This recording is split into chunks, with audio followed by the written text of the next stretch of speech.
meu nome é Rogério Nunes, eu sou membro da Sociedade Brasileira de Anestesiologia e hoje estamos aqui para gravar uma aula sobre eletrofisiologia do sistema nervoso para o anestesiologista. Nós faremos uma sequência de aulas e esta será a primeira fase.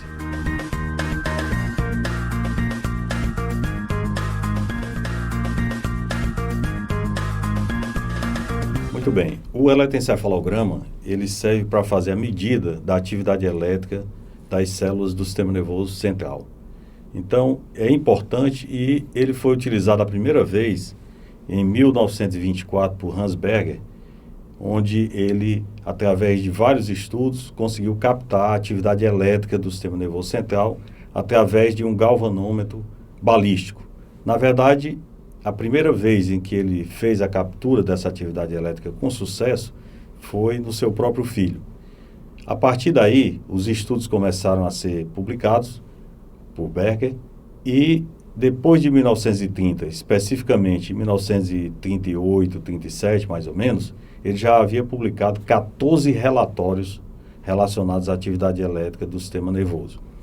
E houve uma coisa importante, que no início ele tinha o estudo apenas da atividade elétrica qualitativa.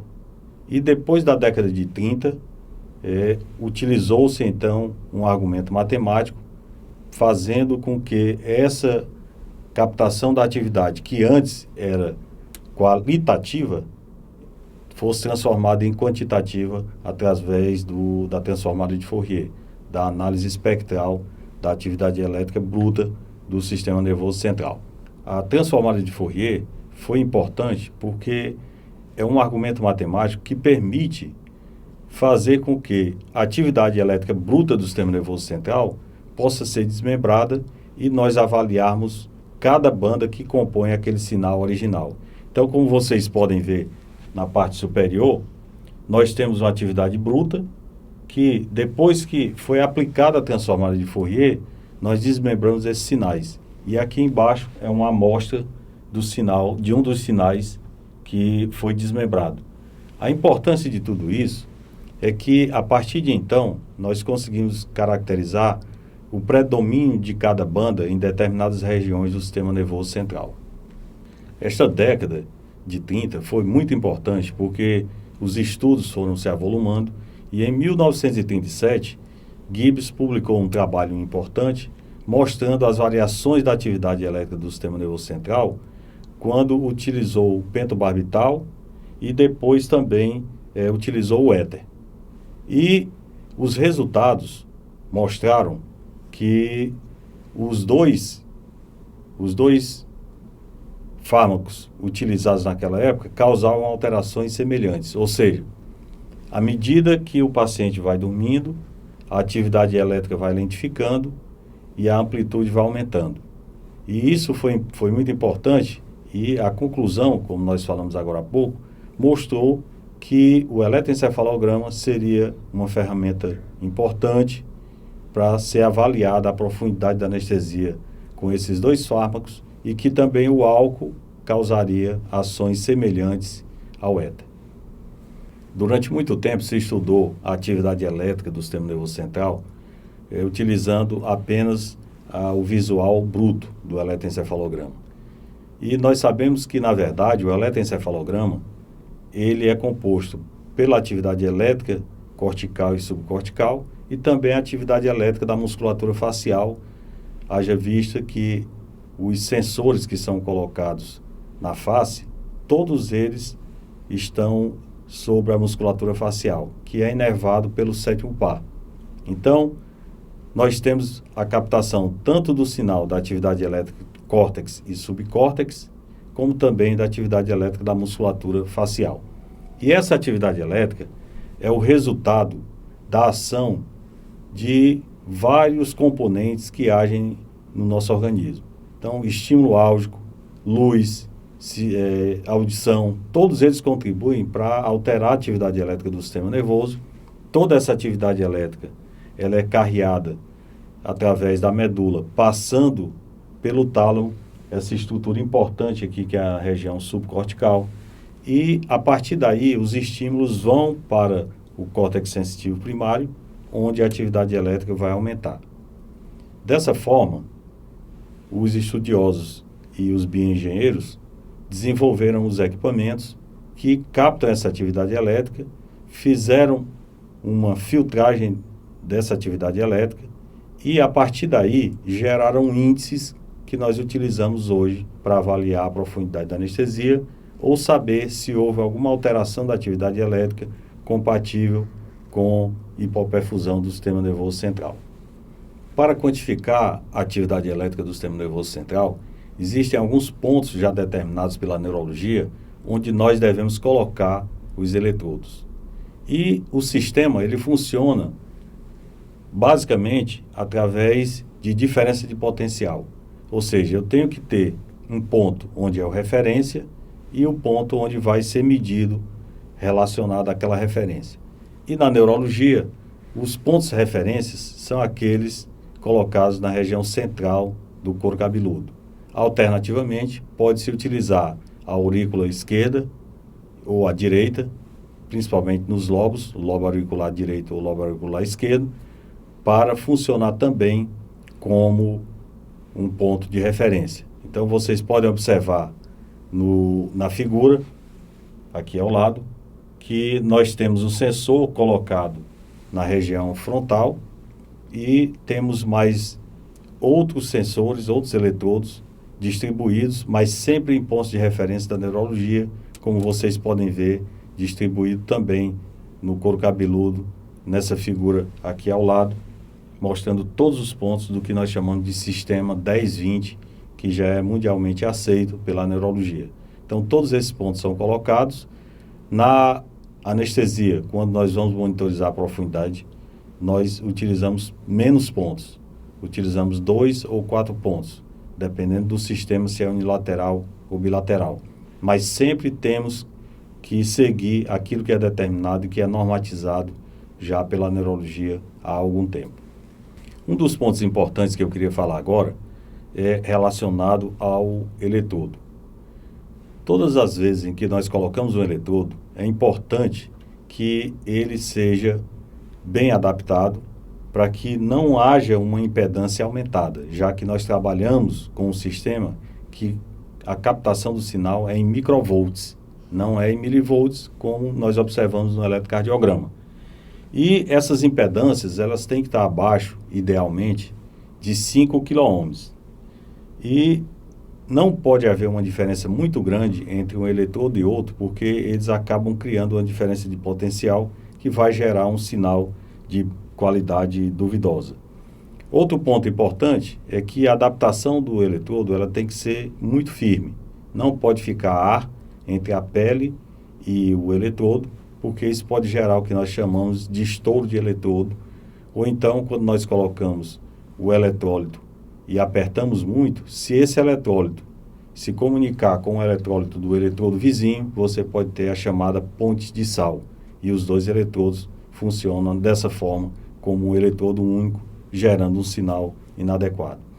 Essa questão é muito importante, porque o próprio eletrodo, ele já tem uma impedância que é calculada, dependendo do seu material. Se for ouro ou se for prata, a impedância é diferente. Por exemplo, a impedância do ouro é menor que a impedância da prata. E um ponto importante é que a pele tem que ser preparada.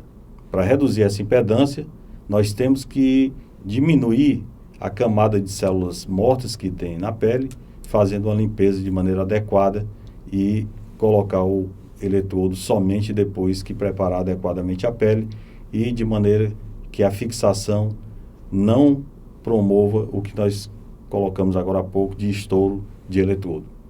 A atividade elétrica do sistema nervoso central foi dividida em bandas, chamadas bandas de frequências.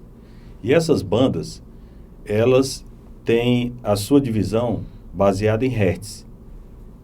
Nós temos então a banda delta, teta, alfa, beta, gama, e cada uma tem uma divisão em termos de frequência, como vocês podem ver aqui nessa figura. Tá?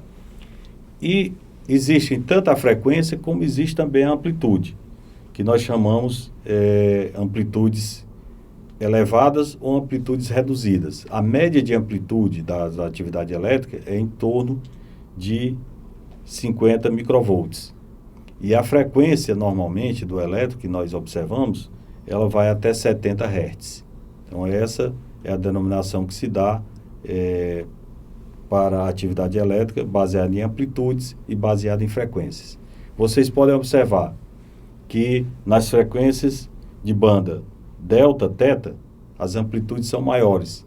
Ou seja, onde nós temos frequências menores, temos amplitudes maiores. E existe também o slow, que é uma frequência abaixo de 1 Hz, que corresponde a uma anestesia muito profunda. Então, esse ponto é importante, porque nós temos que entender não só o número que é colocado como um índice nos equipamentos, mas também um pouco da atividade elétrica bruta do sistema nervoso central. Outro ponto importante que nós devemos saber é que a atividade elétrica ela muda dependendo da região. E é importante que fique claro na mente de todos que nós temos um ritmo chamado ritmo posterior. O que é esse ritmo posterior? Os pacientes que estão com os olhos fechados, deitados, tranquilos, eles têm um ritmo posterior que é um ritmo predominantemente de alfa. Então, na região occipital, nós temos dessa forma um ritmo alfa, que é chamado ritmo posterior, enquanto que na região anterior nós temos um ritmo mais acelerado, um ritmo mais para beta.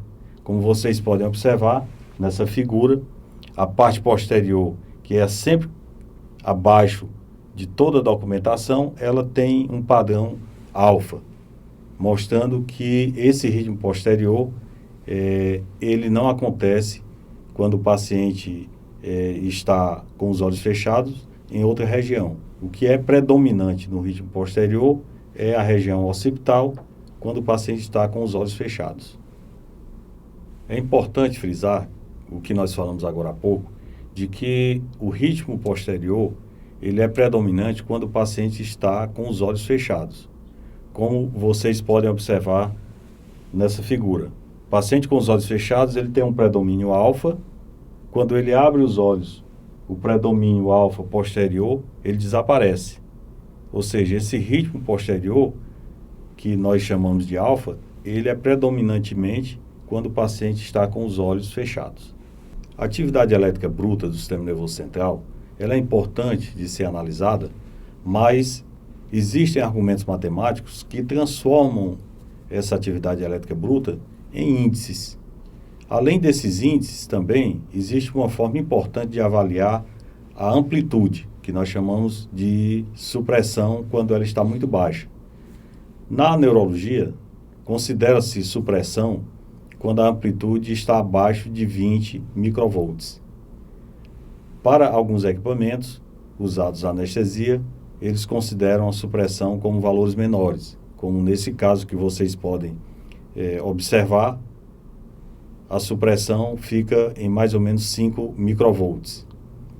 É importante também dizer, e vocês podem ver nesse quadro aqui ao lado, que o EEG bruto associado à eletromiografia, ele é captado, depois filtrado, e depois dessa filtragem para a eliminação de sinais biológicos e não biológicos, nós temos um primeiro ponto importante, que é o cálculo da supressão.